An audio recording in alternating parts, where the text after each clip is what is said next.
And now it's been a week since the Minister of Labour and Employment, Chris Ngige, and the Attorney-General of the Federation and Minister of Justice announced their withdrawal from the 2023 presidential race.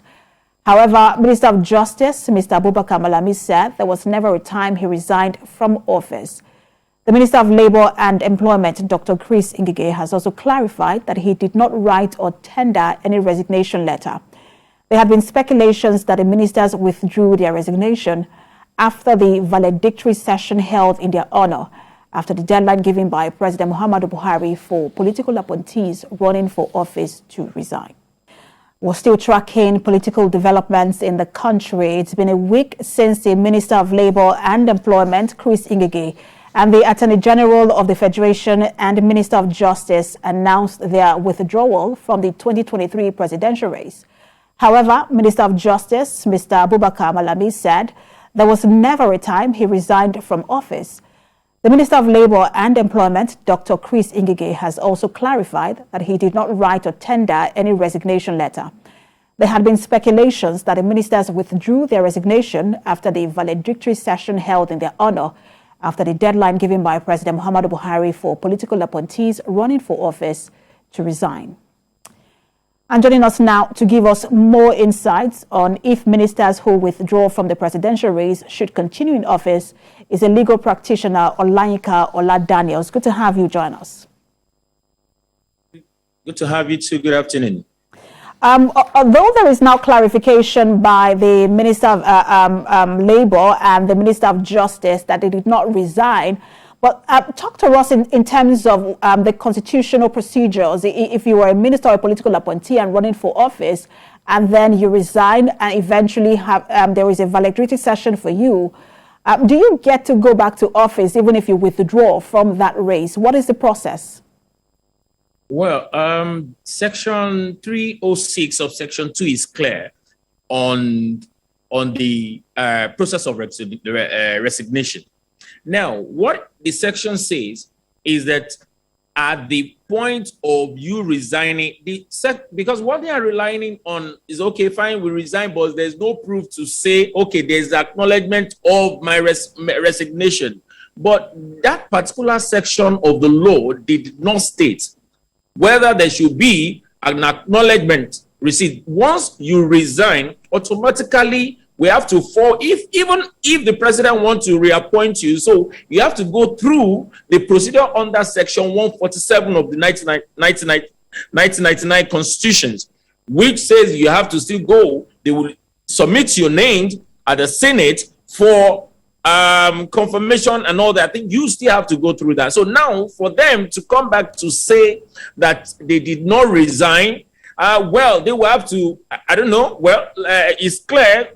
We have talked about the provision of the Constitution, the 306 subsection 2 and Section 147. But however, the power to appoint and reappoint lies on the Mr. President.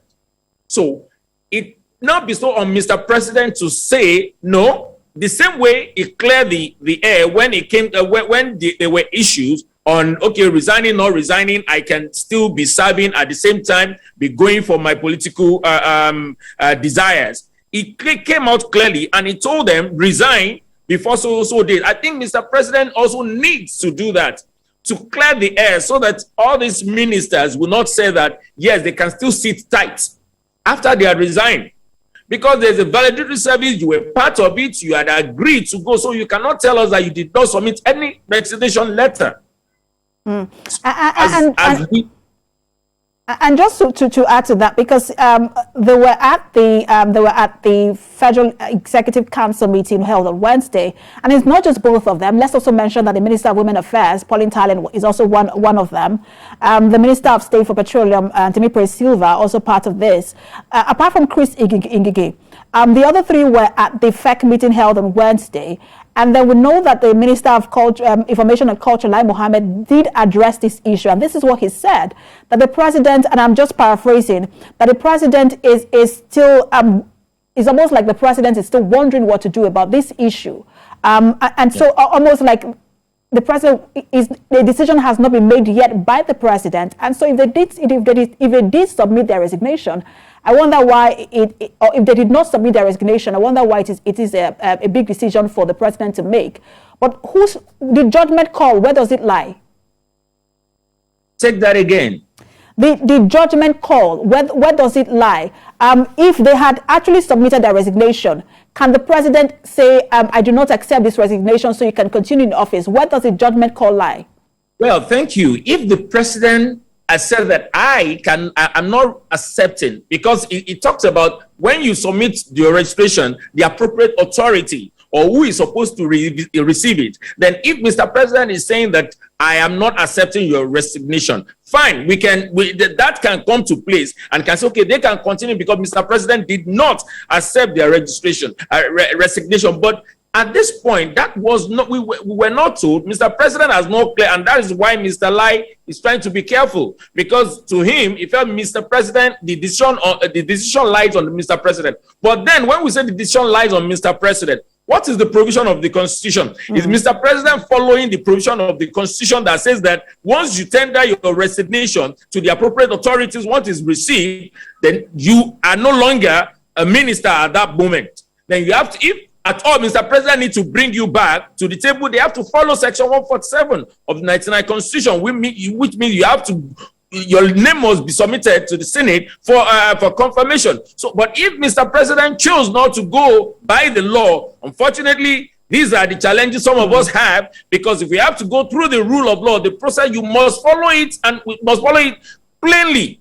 But if we are here and Mr. President has not made up his mind, well, some of us, we are waiting to see the next action in line from Mr. President on this. And I guess this bothers on the legality of their continued stay in office if they had already resigned.